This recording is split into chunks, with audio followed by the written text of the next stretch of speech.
Hello everyone, welcome to our channel Adda qualify. Dear student, machine input output में मैंने increasing order करवा दिया था। टाइप्स में जो इंक्रीजिंग ऑर्डर में किस तरह से अरेंजमेंट किए जाते हैं, डिक्रीजिंग ऑर्डर में किस तरह से अरेंजमेंट किए जाते हैं, उसे भी मैंने करवा दिया। आज मैं स्टार्ट करने जा रहा हूं कि मशीन इनपुट आउटपुट में जो इवन ऑड का अरेंजमेंट होता है, जो वे ऑफ अरेंजमेंट है वो है even and odd. Even odd में क्या होता है कि सबसे पहले एक चीज ध्यान दें, आप लोग इवन ऑड पढ़े होंगे, है ना। इवन ऑड में क्या होता है, इवन क्या होता है, इवन की बात करें तो इवन में 2 हो गया, 4 हो गया, 6, 8 इस तरह से होते हैं नंबर। और ऑड की बात करते हैं तो 1, 3, 5, 7 इस तरह के नंबर होते हैं।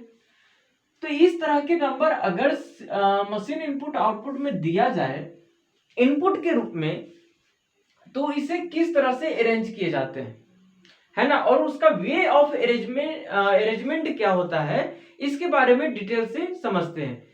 तो आगे बढ़ते हैं।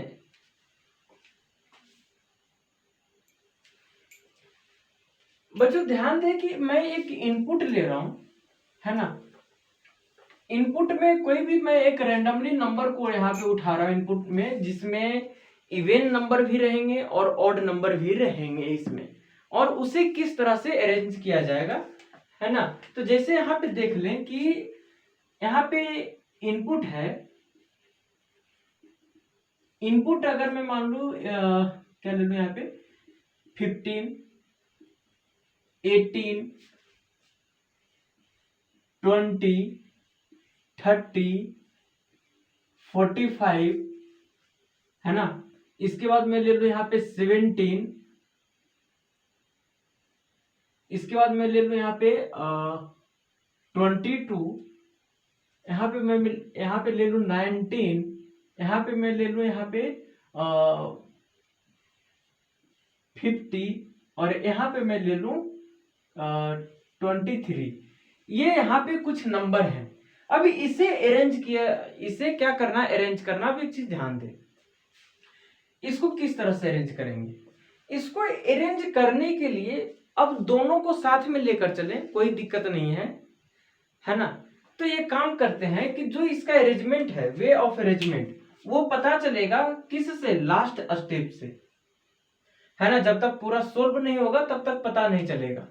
अब एक चीज यहाँ पे मैं इसका स्टेप 1 लेकर चल रहा हूं। ध्यान दे कि स्टेप बाय स्टेप किस तरह से सोल्व होते हैं। ये है 3, सॉरी ये है 3।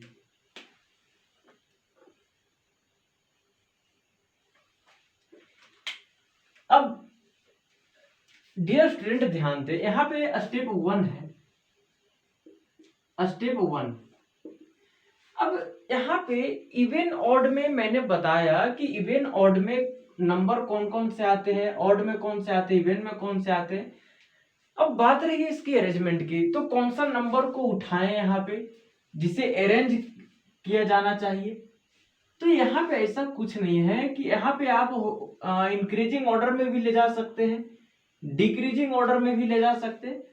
लेकिन एक बात का ध्यान रखेंगे, अगर इवन को इंक्रीजिंग ऑर्डर में रख रहे हैं तब ऑड को भी इंक्रीजिंग ऑर्डर में रखना पड़ेगा।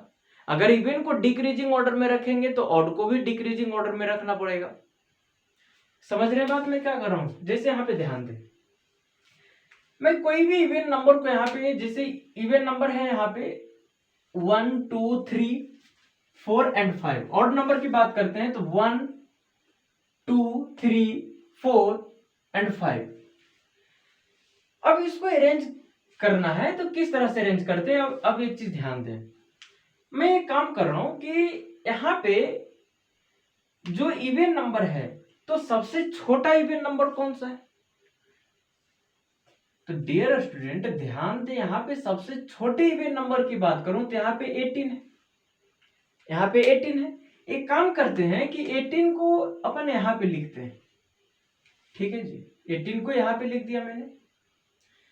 इसके बाद अगर ऑड नंबर में बात करें तो ऑड नंबर में सबसे छोटा नंबर कौन सा है। जो ये इनपुट आउटपुट दिया गया है इसमें ऑड नंबर में सबसे छोटा नंबर कौन सा है। तो ध्यान दे, ऑड में सबसे छोटा नंबर है 15। अब एक काम करते हैं, 15 को अपन यहां देते हैं, ध्यान दें कि किस तरह से अरेंज यहाँ पे किया जा रहा है। अब जो बाकी रिमेनिंग नंबर है ना उसे इसी तरह से लिख देते हैं। जैसे यहाँ पे कौन कौन से रिमेनिंग नंबर, 18 तो हो गया और 15 भी लिखा गया, बचा कौन सा यहाँ पे, तो यहाँ पे 20 के बाद यहाँ पे 30 के बाद यहाँ पे 45 के बाद यहाँ पे आ जाएगा 17 के बाद आ जाएगा यहाँ पे 22 के बाद आ जाएगा 19 एंड 19 के बाद यहाँ पे आ जाएगा 50 और 50 के सॉरी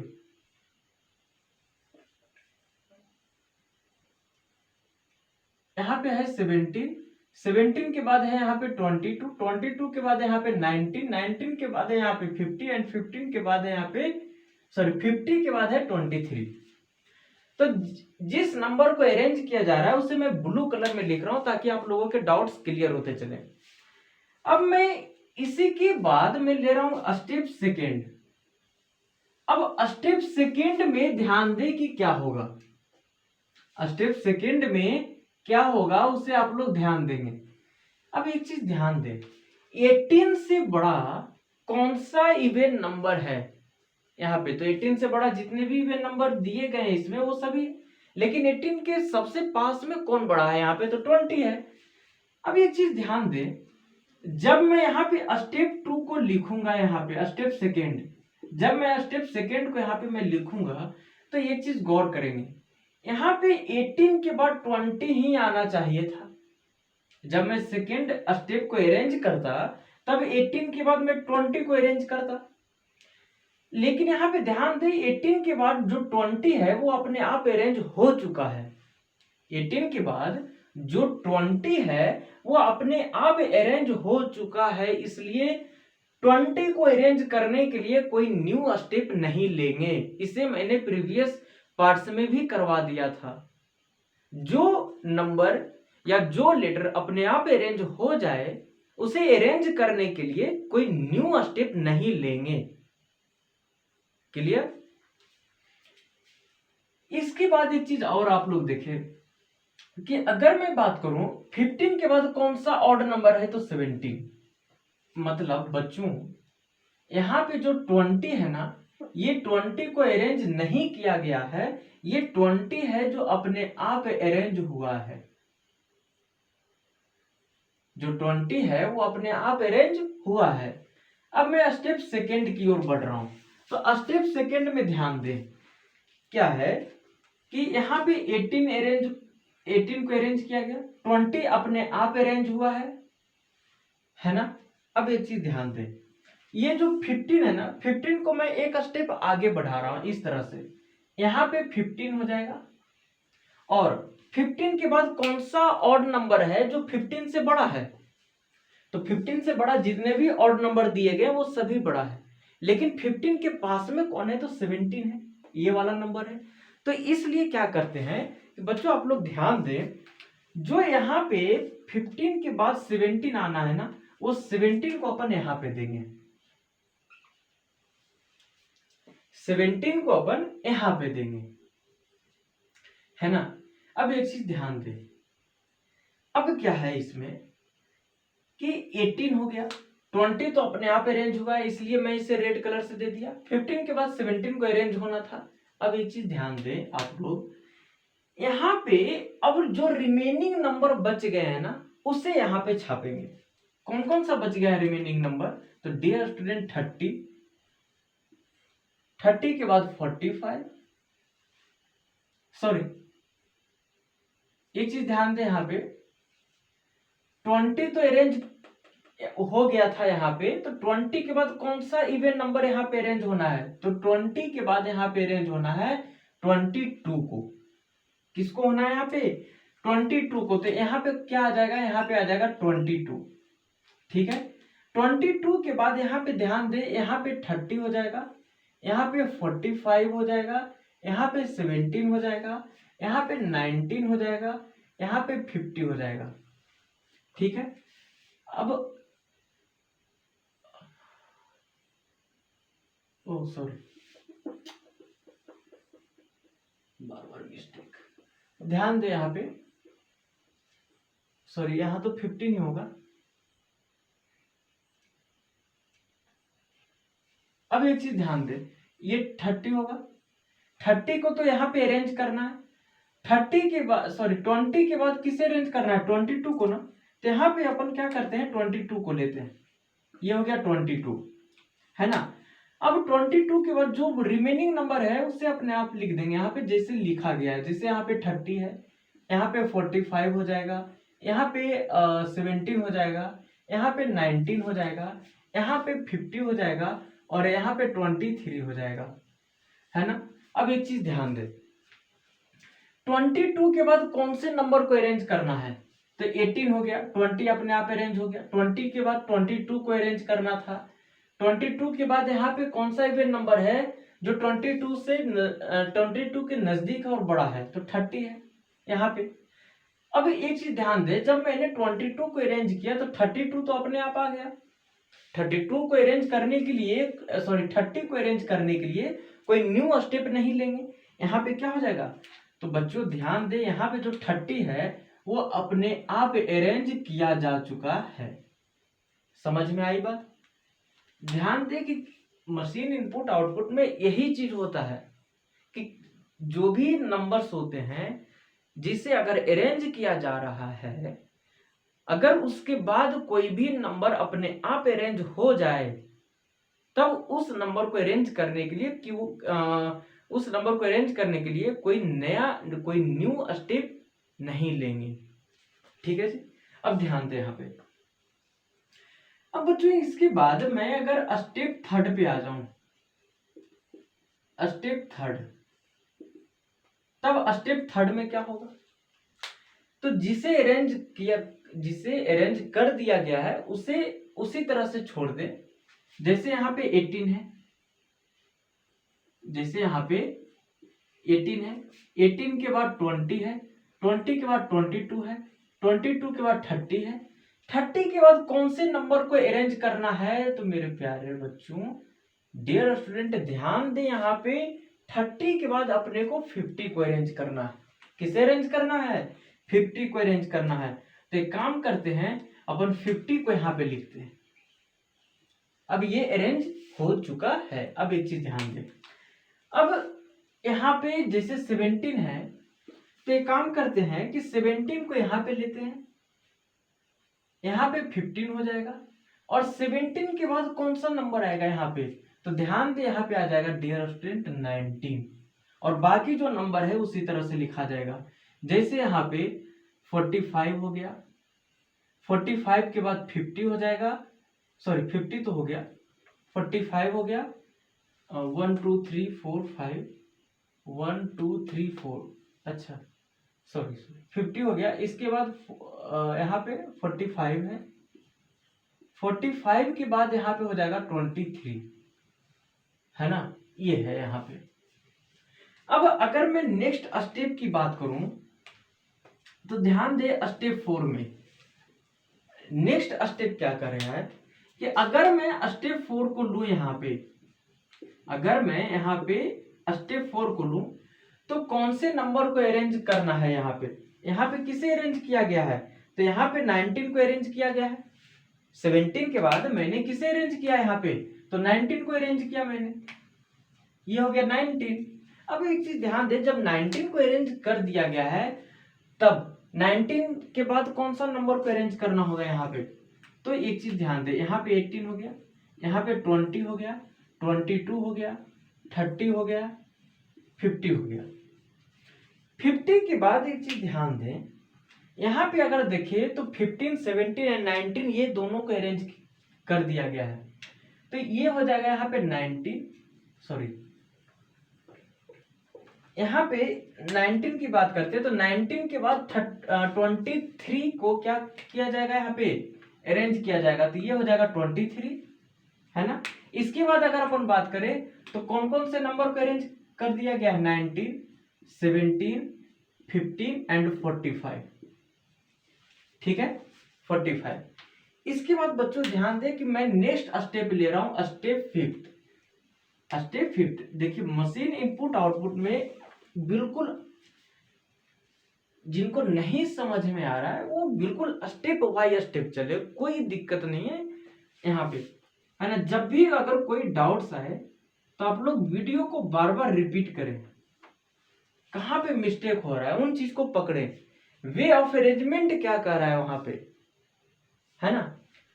अब एक चीज ध्यान दें, यहाँ पे जो इवेंट ऑर्डर वाला था वो तो अरेंज हो चुका था, है ना। जो इवेंट ऑर्डर का था वो तो अरेंज हो चुका है, यहाँ पे 18 है, 20 है, 22 है, 30 है, यहाँ पे 50 है। अब डियर स्टूडेंट यहाँ पे 15, 17, 19 एंड 23 ये चार को अरेंज कर दिया गया है। तो नेक्स्ट में किसे अरेंज किया जाएगा, यहाँ पे 45 को अरेंज कर देना चाहिए। किसे अरेंज करना चाहिए, यहाँ पे 45 को अरेंज करना चाहिए। जब अपन 45 को अरेंज करेंगे तब यहाँ पे क्या हो जाएगा डियर स्टूडेंट, 19, 17, 19, 17 एंड 15, है ना। सॉरी सॉरी सॉरी, यहाँ पे 45 को अरेंज किए तो ये हो जाएगा 23, ये हो जाएगा 19, ये हो जाएगा 17 और ये हो जाएगा 15। अब एक चीज ध्यान दें, अब जो ये इनपुट आउटपुट है ये अरेंज हो चुका है। अब कैसे, ध्यान दें, यहाँ पे इवेंट पूरा आ गया, ये क्या है, इवेंट है ना। और इस वाले पार्ट्स को देखें तो ये क्या है, तो डियर स्टूडेंट ये ऑड है, ये क्या है, यहाँ पे ऑड है। तो मैं ये कहना चाह रहा हूं कि जब भी कोई मशीन इनपुट आउटपुट दिया जाए, अगर एग्जामिनेशन में क्या होता है कि ध्यान दे कि दो तरह से क्वेश्चंस पूछे जाते हैं। एक तो ये क्वेश्चन दे देगा यहाँ पे, एक तो खुद एग्जामिनर सोल्व करके दे देगा, है ना, और उसी से रिलेटेड इनपुट दे देगा और ये पूछेगा कि इसका 5th स्टेप क्या होगा। तब आपको जो सोल्व इनपुट आउटपुट है उसे आप लोग देखें कि उसमें वे ऑफ अरेंजमेंट क्या कर रहा है। इसके बाद आप लोग जिस इनपुट से क्वेश्चन पूछा गया है कि इसका 5th स्टेप क्या होगा उसे सोल्व करें। फिर जब वे ऑफ अरेंजमेंट पकड़ा जाएगा कि वे ऑफ अरेंजमेंट क्या कर रहा है, इंक्रीजिंग ऑर्डर में जा रहा है, डिक्रीजिंग ऑर्डर में जा रहा है, इवन ऑर्डर का है ना, सम ऑफ डिजिट है, क्या है वो, उसमें क्यूब है, स्क्वायर है ना, जो भी कर रहा है, अगर वे ऑफ अरेंजमेंट पकड़ा गया तो क्वेश्चंस अपने आप सोल्व हो जाएंगे। तो इसीलिए मैं बार बार इन चीजों पे रिपीट करता हूं कि जहां भी कोई डाउट्स होता है आप लोग उसे कमेंट सेक्शन में जरूर मेंशन करें, है ना। और जो ये स्टेप 5th है ना, ध्यान दे, ये जो स्टेप 5th है, this is the last step, this is the last step. ये क्या है, इस इनपुट का लास्ट स्टेप है। अब जैसे यहाँ पे क्वेश्चन पूछ देता कि जैसे क्वेश्चन में मैं बार बार क्वेश्चन को रिपीट कर रहा हूं, जैसे यहाँ पे कि last but one which step, है ना, which step of this input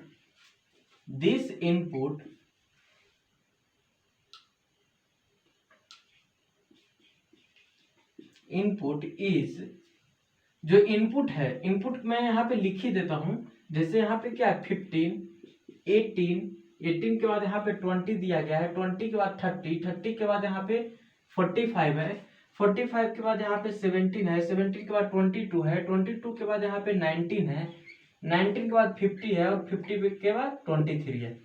ये इनपुट है। तो which step of this input is last but one.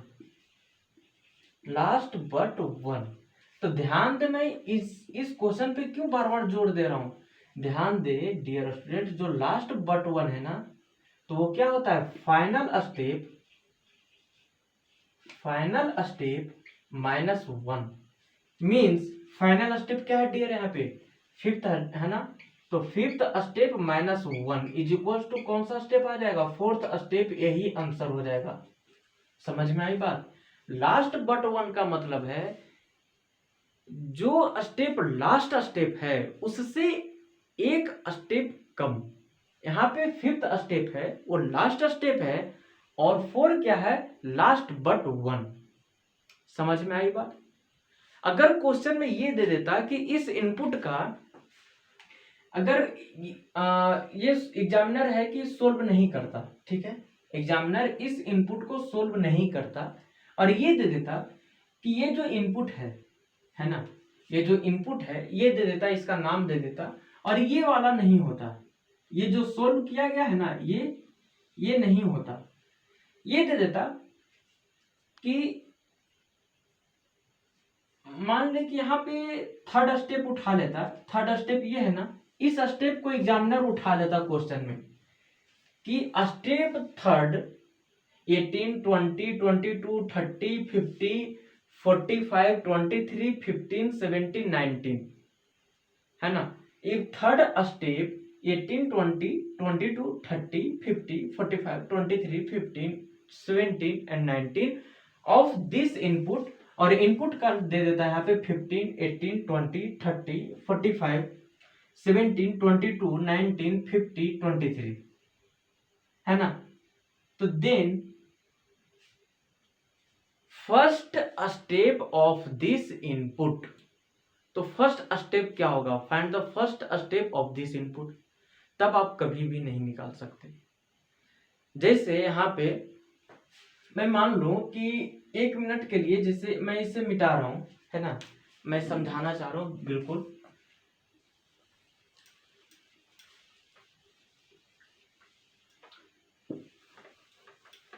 देखिएगा कि किस तरह से एग्जामिनर है जो आप लोगों से क्वेश्चंस बिल्कुल घुमा कर पूछता है ना। तो उसी पे आज थोड़ा डिटेल से चर्चा करते हैं। तो डियर स्टूडेंट ध्यान दें, अब क्वेश्चन ये रहता, क्वेश्चन ये होता कि जैसे यहाँ पे स्टेप थर्ड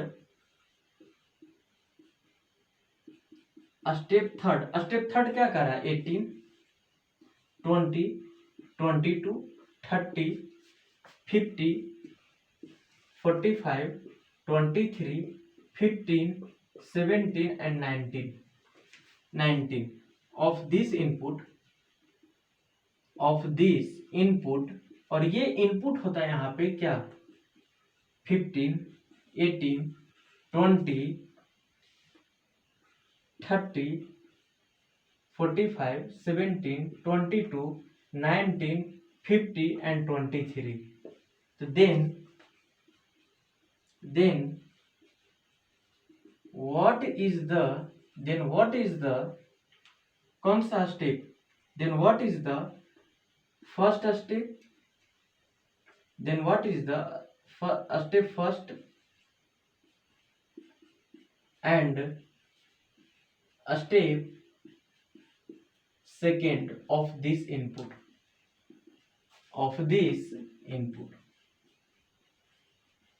बताइए क्या होगा। अब अब ध्यान दे, अब ये पार्ट नहीं होता, केवल एग्जामिनर ये इनपुट दे देता और स्टेप थर्ड दे देता। अब बताएं क्या होगा, अब क्या होगा। तो बच्चों, डियर स्टूडेंट ध्यान दें, जब भी इस तरह के क्वेश्चंस एग्जामिनेशन में आ जाए,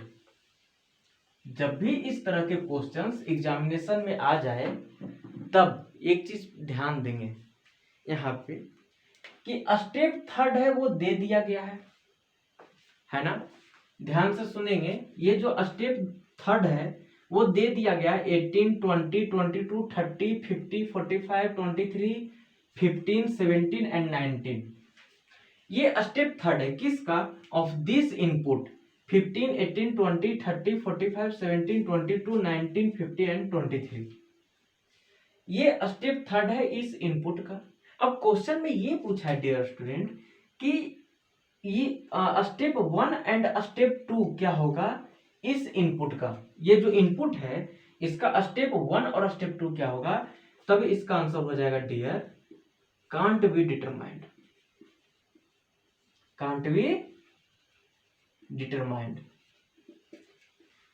ध्यान दे, स्टेप 1 भी नहीं फाउंड कर सकते हैं और स्टेप 2 भी फाउंड नहीं कर सकते हैं, हमें ज्ञात नहीं है। है ना।